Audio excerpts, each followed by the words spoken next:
Assalamualaikum warahmatullahi wabarakatuh. Halo Sobat Hebat Matsa Surba, kembali lagi di kanal YouTube kita MTS Surya Buana Malang bersama saya Bu Hurin Wardani Fitroti dalam mata pelajaran Bahasa Indonesia. Sebelum kita memulai penjelasan materi pada video pembelajaran kali ini, marilah kita bersama-sama berdoa terlebih dahulu semoga apa yang akan kita pelajari sedikit apapun, sekecil apapun akan bermanfaat untuk kita semua. Bismillahirrahmanirrahim. Raditu billahi rabbah wa bil islami dina wa bi Muhammadin nabiyyan wa rasula. Rabbi zidni ilma warzuqni fahma waj'alni min ibadika shalihin. Amin. Baik Sobat Hebat, dalam video pembelajaran kali ini kita akan belajar mengenai materi struktur, ciri-ciri kebahasaan, dan langkah-langkah menulis teks diskusi. Kompetensi dasar atau KD dalam materi ini yakni menelaah pendapat, argumen yang mendukung dan yang kontra dalam teks diskusi berkaitan dengan permasalahan aktual yang dibaca dan didengar. Kemudian menyajikan gagasan atau pendapat, argumen yang mendukung dan yang kontra, serta solusi atas permasalahan aktual dalam teks diskusi dengan memperhatikan struktur dan aspek kebahasaan serta aspek lisan yang meliputi intonasi, gestur, dan pelafalan. Tujuan pembelajarannya yakni menelaah argumen pro dalam teks diskusi, menelaah argumen kontra dalam teks diskusi, menelaah struktur teks diskusi, menelaah ciri-ciri kebahasaan, menyusun argumen pro dan kontra dalam teks diskusi. Baik Sobat Hebat, yang pertama kita belajar dulu mengenai struktur teks diskusi. Strukturnya itu ada apa saja ya? Yang pertama pendahuluan. Pendahuluan ini isinya adalah isu yang diangkat, isu atau tema atau topik yang akan ditulis. Selanjutnya argumen pro, yakni argumen yang mendukung isu tersebut. Kalau ada argumen pro, jelas ada argumen kontra, yakni argumen yang menentang. Dan yang terakhir berisi simpulan atau saran. Selanjutnya, biar lebih jelas, kita telaah dulu teks diskusi beserta strukturnya. Yang pertama, paragraf pertama, ini Bu Hurin ambilkan dari teks yang sudah kita bahas pada video pembelajaran sebelumnya. Yang pertama, setiap hari kita diingatkan agar kita lebih peduli terhadap lingkungan kita. Namun, ternyata tidak mudah untuk peduli terhadap lingkungan atau bergaya hidup hijau, atau sebenarnya mudah. Nah, di sini kita bisa tahu bahwa isu yang diangkat adalah gaya hidup hijau. Penerapan gaya hidup hijau, apakah mudah atau memang sulit? Paragraf pertama ini dinamakan pendahuluan. Dalam struktur teks diskusi ini namanya pendahuluan karena mengangkat isu atau tema, memperkenalkan tema yang diangkat. Selanjutnya, pemerintah pusat dan daerah sejak beberapa tahun lalu mencoba agar masyarakat lebih mudah bergaya hidup hijau. Mereka menyediakan tong sampah dengan warna berbeda agar masyarakat mengetahui di mana membuang sampahnya. Tong sampah berwarna juga ditambahkan dengan gambar yang menunjukkan benda mana yang boleh pada masing-masing tong sampah. Bahkan, pada tong sampah juga ditambah dengan tulisan warna merah untuk limbah bahan beracun dan berbahaya atau B3, hijau untuk limbah organik yakni sisa makanan, tulang, dan daun, kuning untuk bungkus kemasan makanan, plastik, kaleng. Sedangkan yang biru untuk kardus dan kertas, abu-abu untuk pembalut wanita, popok bayi, puntung rokok, dan permen karet. Langkah ini memudahkan masyarakat melakukan daur ulang limbah rumah tangga dan membantu melindungi lingkungan. Dari paragraf ini kita tahu bahwa penulis mengungkapkan bahwa gaya hidup hijau itu sudah didukung oleh pemerintah pusat. Langkah yang diambil oleh pemerintah pusat dan daerah ini merupakan langkah yang tepat karena memudahkan masyarakat untuk menerapkan gaya hidup hijau. Karena ini adalah pendapat yang mendukung isu yang diangkat, maka disebut sebagai argumen pro.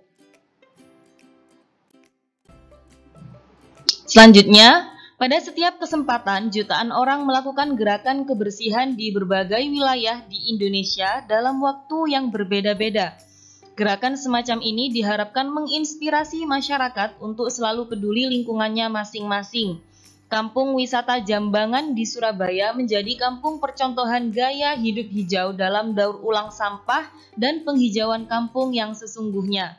Di sini penulis juga masih menjelaskan bahwa jutaan orang itu sudah menerapkan gaya hidup hijau. Bahkan di Surabaya ada kampung yang sudah menjadi didapuk menjadi kampung contoh gaya hidup hijau. Berarti paragraf ini juga masih termasuk argumen pro karena mendukung isu yang diangkat, yakni penerapan gaya hidup hijau. Paragraf selanjutnya, namun di pihak lain, di banyak tempat orang-orang menganggap gagasan daur ulang itu membuang-buang waktu mereka. Mereka tidak mau direpotkan dengan memilah sampah mereka dan lebih mudah membuang semuanya ke tempat sampah.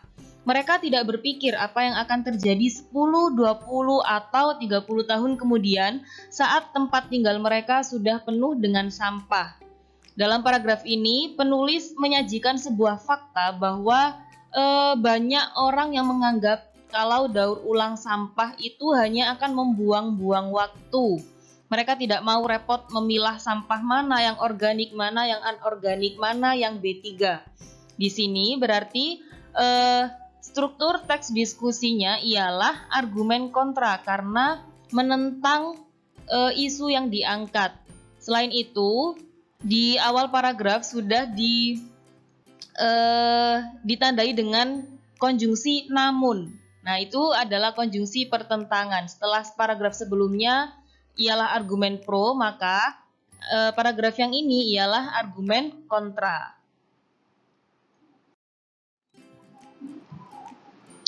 Pada saat yang sama, masyarakat lainnya yang berpikiran sempit yakin bahwa satu orang tidak akan membuat perbedaan.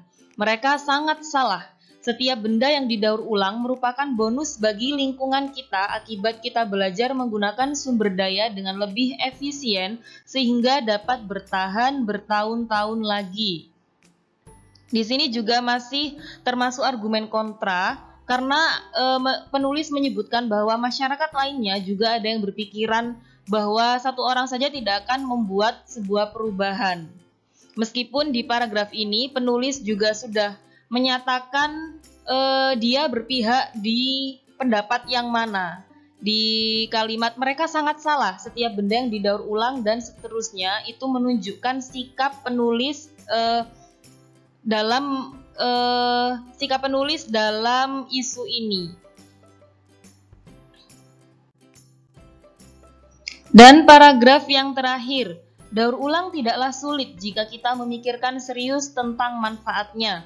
Hampir semua yang kita gunakan dapat didaur ulang, mulai dari gelas hingga plastik. Sangat masuk akal jika melakukan apapun untuk membantu melindungi lingkungan kita di masa depan kehidupan kita dan keluarga kita sendiri. Hijau adalah warna paling baik dari semua warna. Setelah di paragraf sebelumnya, penulis sudah mengungkapkan bahwa dia berpihak pada pendapat yang pro. Di paragraf terakhir ini, penulis melakukan penegasan kembali bahwa daur ulang ini tidak sulit dilakukan, bahwa kita harus melakukan daur ulang untuk kehidupan kita di masa depan dan kehidupan keluarga kita di masa depan.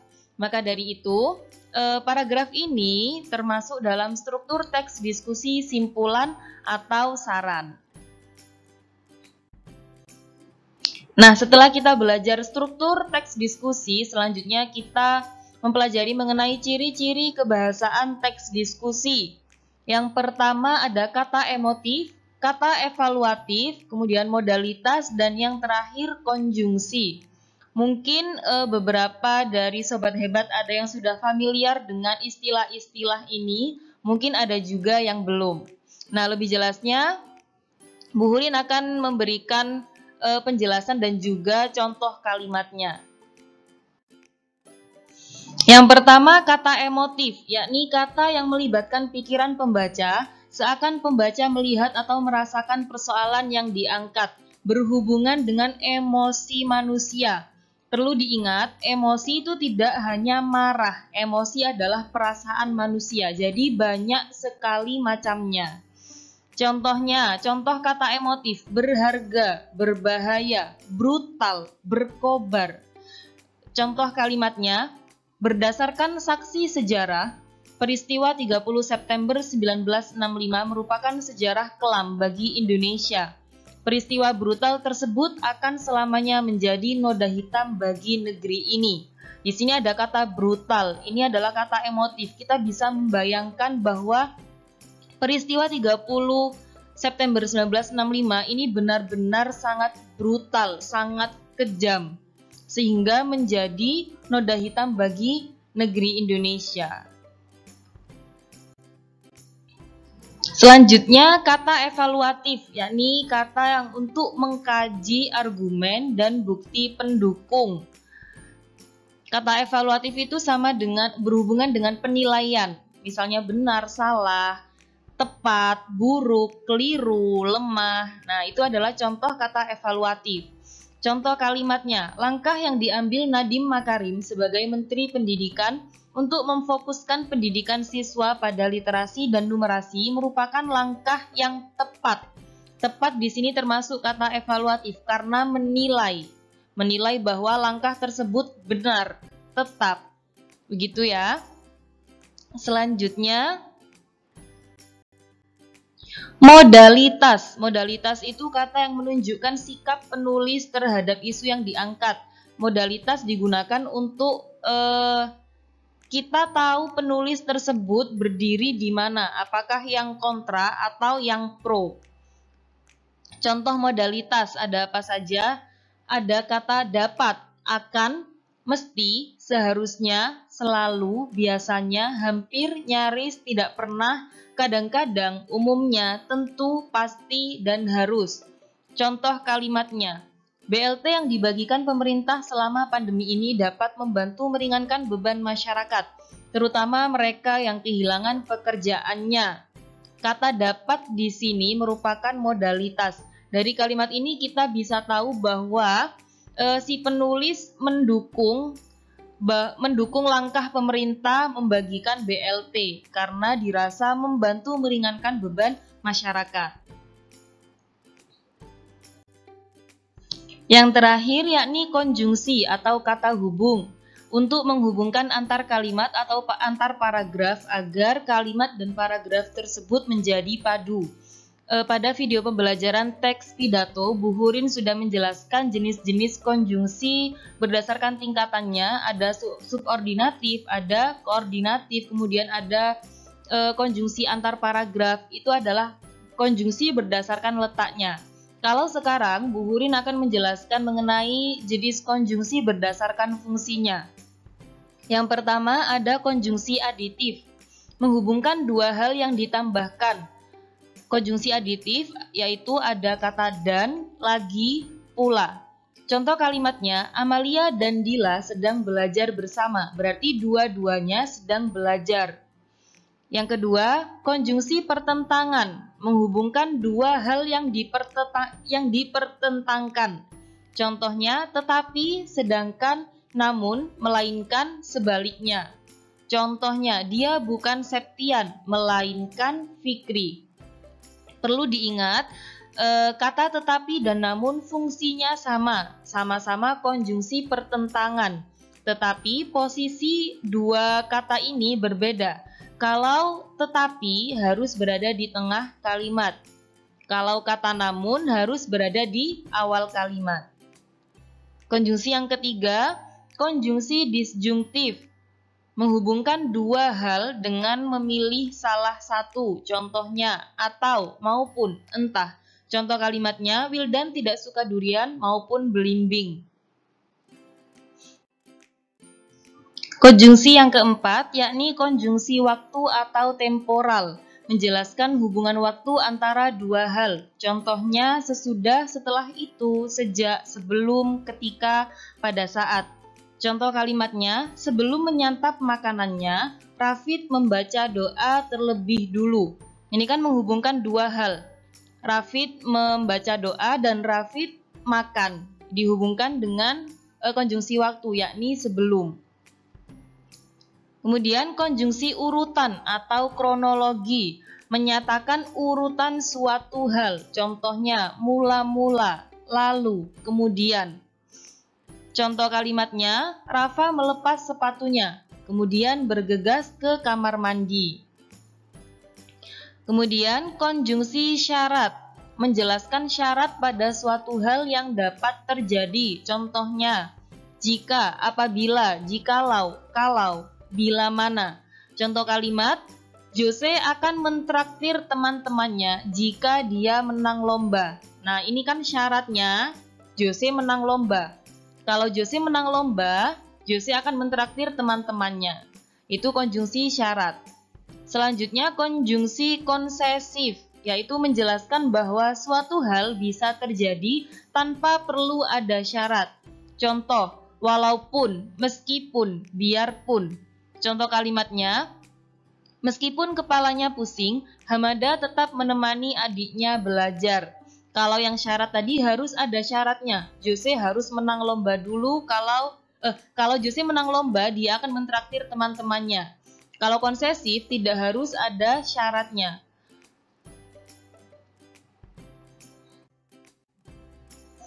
Konjungsi penyebaban atau kausal, menjelaskan penyebab suatu hal terjadi.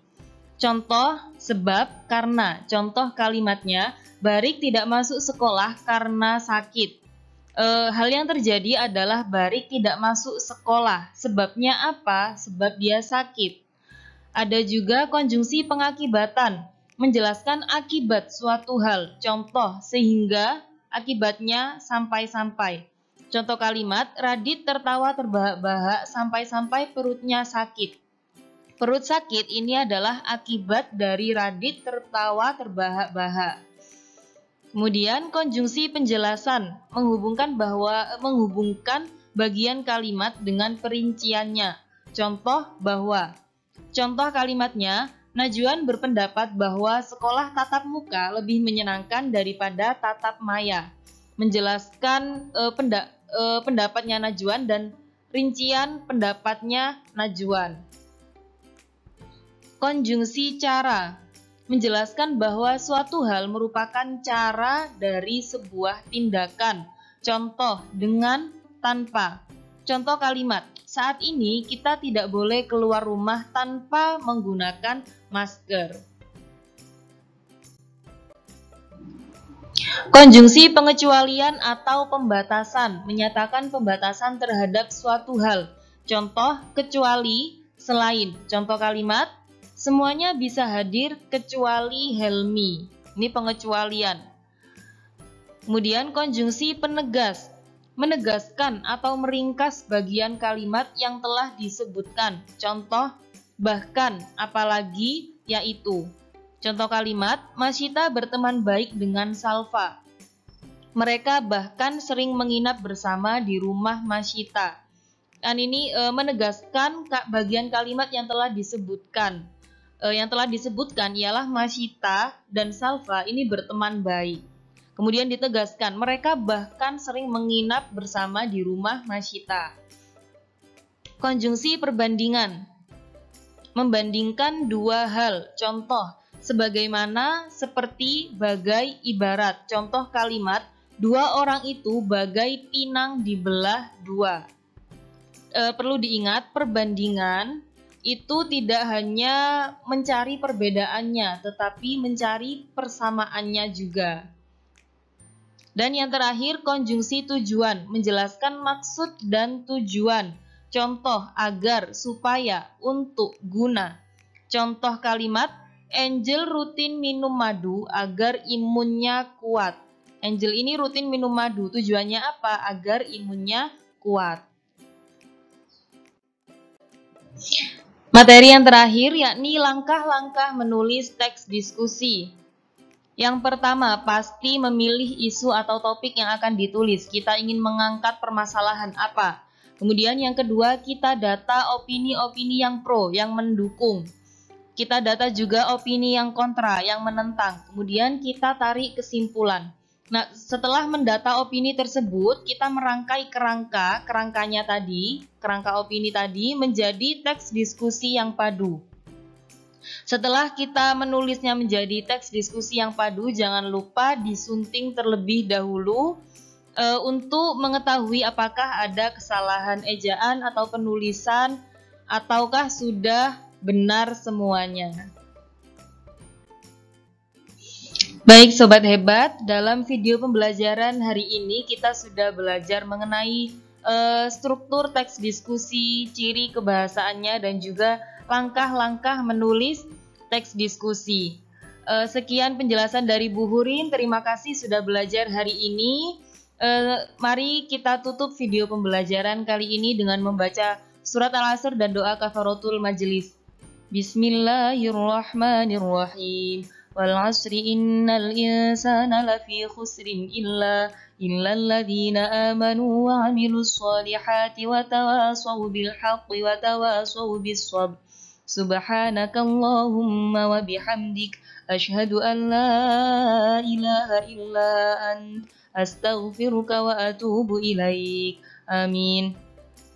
Semoga apa yang Bu Hurin jelaskan dalam video pembelajaran kali ini bermanfaat untuk kita semua. Sampai bertemu dalam video pembelajaran berikutnya. Sekian dari Bu Hurin.